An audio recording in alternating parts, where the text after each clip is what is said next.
Tech Services here at Royal Canin. I have my husband here with me today. His name is Nick, and he is a fitness trainer, and he's going to go over some stretches with us today. Hey guys, I'm Coach Nick. These are some exercises that I like to do with my clients who sit at a desk anywhere from 6 hours a day up to 8 hours a day, and kind of have the most common aggravated areas of the wrist, the neck, and the lower back. So the first one we're going to start with is the wrist. So number one, the first thing you can do to help any wrist discomfort that you have is get a pad, a mouse pad underneath. Probably a lot of you guys already have that, but if you don't, I would definitely recommend doing that. The other thing you could do, aside from stretching, is raise something, like so setting your mouse pad on maybe 1 or 2 books and kind of raising it a little bit. Anything to take, or if you have a standing desk, a lot of people are going to standing desk, which is good, but it's also creating a lot of discomfort in the wrist because people are having to do their mouse a lot like this, and it really creates some carpal tunnel syndrome in that wrist. So those are some things you can do outside of stretching. However, this is a stretch you could do on top of maybe adding those books along with the mouse pad that I talked about underneath the wrist.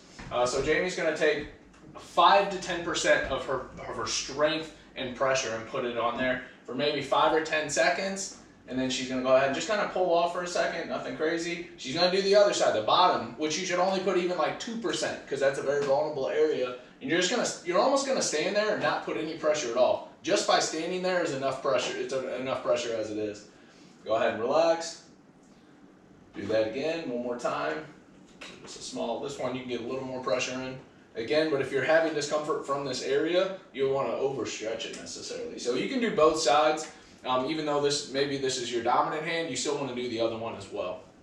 So the next exercise that I would recommend doing is a leg up exercise slash stretch. So Jamie's going to use her balance, or she's going to use a chair, kind of use a little bit of both.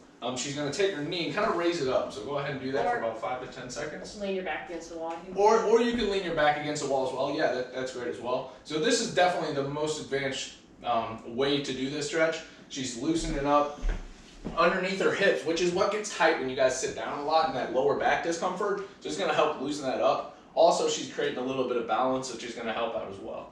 If you don't feel comfortable doing that, you can put your hands underneath, kind of stand there as well. And then the last one, she can take her right hand, go ahead and relax. She can take her right hand, put it on this.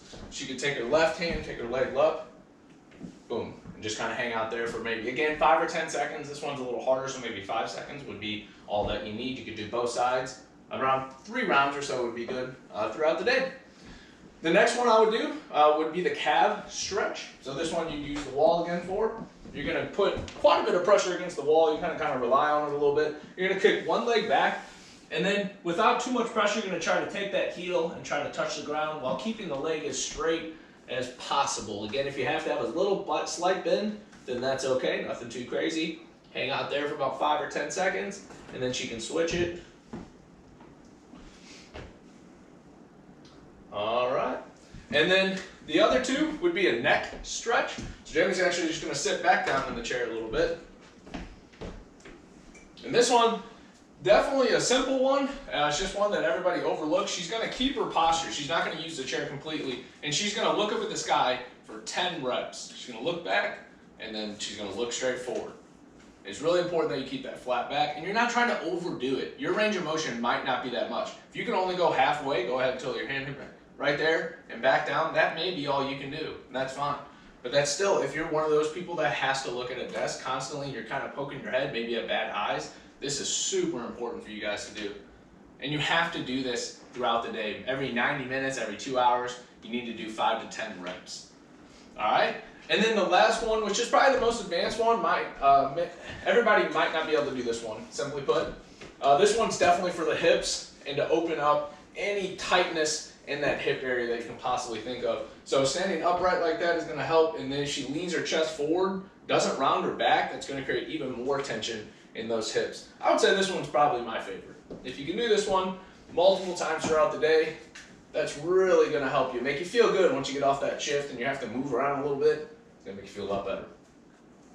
Alright guys, so these are the top 5 stretches that I like to do with my clients to help release some of that discomfort in those popular areas. Hopefully you guys enjoyed this video. If you guys have any questions, or want to see more videos, we'll put my information on a link below. Want to thank Royal Canin for letting me be a part of this. I really enjoyed it. Thank you very much. Thanks, guys.